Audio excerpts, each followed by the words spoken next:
Hello guys, প্রিয় মৎস্যচাষী খামারি ভাই ও বন্ধুরা, অনুষ্কা ফিশবিডি চ্যানেল থেকে আপনাদেরকে প্রীতি ও শুভেচ্ছা জানিয়ে আজকে কিছু অরিজিনাল ট্যাংরা মাছের পোনা দেখাচ্ছি। আশা করি ভিডিওটি আপনারা দেশে কিংবা বিদেশে যে যেখানে বসে দেখছেন ভিডিওটি না কেটে সম্পূর্ণ দেখবেন। সো ভিউয়ার্স, দেখুন, আমি খুবই ব্যস্ত থাকার কারণে আমি নিয়মিত কালীন ভিডিও দিতে পারি না এবং রমজান মাসে একটু ব্যস্ত অন্য আরেকটি বিজনেস নিয়ে। তবে রমজান মাসের পরে নিয়মিত ভিডিও দেওয়ার চেষ্টা করব এবং মৎস্যচাষী ভাই বন্ধুদেরকে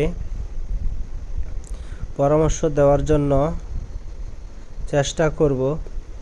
এবং দেখুন, ট্যাংরা মাছ চাষ করাকালীন আশা করি কখনো কোনো সময় রোগব্যাধিটা খুবই কম দেখা দিবে, কারণ এই মাছটা রোগব্যাধি খুবই কম দেখা দেয়।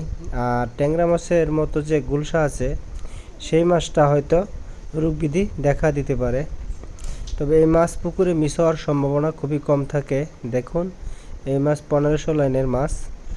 এই মাছগুলি আজকে কুমিল্লা উদ্দেশ্যে হোম ডেলিভারি দেওয়া হবে এবং এই মাছগুলি আমরা এখন 8 ঘন্টা জন্না খাওয়ানোর পূর্বে বাংলাদেশের যে কোনো প্রান্তে আপনি মাছ নিতে পারবেন। এবং ক্যাটফিশ জাতীয় মাছ, একটা কথা না বললে নয়, অনেক মৎস্যচাষী প্রিয় ভাই বন্ধুরা হয়তো জানে না, ক্যাটফিশ জাতীয় মাছ কখনো সূর্য থাকাকালীন খাবার দিবেন না।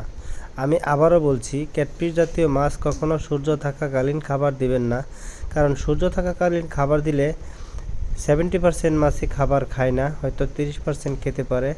আপনি সন্ধ্যাবাতির পর অর্থাৎ অন্ধকারের মাধ্যমে যদি আপনি খাবারটা দেন, ক্যাটফিশ জাতীয় মাছকে যথেষ্ট একবেলা খাবার দিলেই এনাফ।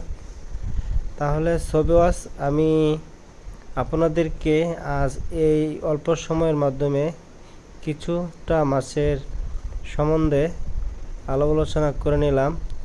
আজ তাহলে এই পর্যন্তই জানিয়ে বিদায় নিচ্ছি। সে পর্যন্ত সবাইকে নিয়ে ভালো থাকবেন, সুস্থ থাকবেন। আমাদের ভিডিওটি ভালো লাগলে অবশ্যই চ্যানেলটিকে সাবস্ক্রাইব করে আমাদের সাথে থাকুন। ধন্যবাদ।